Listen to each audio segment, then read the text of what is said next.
BRS అంటేనే బందిపోట్ల రాష్ట్ర సమితి అన్నారు ఎమ్మెల్సీ అద్దంకి దయాకర్. ఏఐసీసీని విమర్శించే స్థాయి కేటీఆర్కు లేదన్నారు.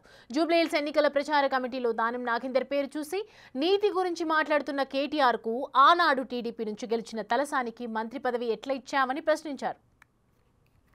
ఏఐసీసీని విమర్శించే స్థాయి ఉందా కేటీఆర్ నీకు? ఏఐసీసీని కరప్షన్ కమిటీ అంటున్నావా? అయితే బీఆర్ఎస్ అంటే ఏంటి?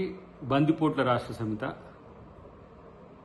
అవినీతిని ఆకాశాన్నంటే విధంగా తెలంగాణ ప్రజల్ని బందిపోట్ల కంటే ఘోరంగా దోచుకున్న బీఆర్ఎస్ పార్టీ లేదంటే బీఆర్ఎస్ పార్టీ మీ నలుగురు నాయకులు ఈరోజు కాంగ్రెస్ విమర్శించే స్థాయికి వచ్చిందా? ఇలా దానం నాగేందర్ పేరు స్టార్ క్యాంపెయినర్లో ఉంటే ఇదేంటి ఇట్లెట్లా ఉంటుంది అని ఆశ్చర్యపోతున్నవే. మరి ఆ రోజు టీడీపీలో గెలిచిన తలసాని శ్రీనివాస్ యాదవ్ పేరు మంత్రివర్గంలో ఎట్లా ఉందో మీకు అప్పుడు సోయలేదా? కాంగ్రెస్ పార్టీలో గెలిచిన సవితాయేందర్ రెడ్డి గారి పేరు మీ మంత్రివర్గంలో ఎట్లా చేర్చుకుందో మీకు సోయలేదా?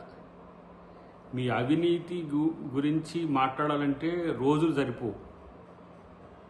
కానీ ఈరోజు మీ అవినీతి చేసిన దాని రోజుల్లోనేమో మీరు నీతివంతులైనట్టు ప్రచారం చేసుకొని ఈరోజు కాంగ్రెస్ అవినీతి మీకు కనబడుతున్న పరిస్థితి.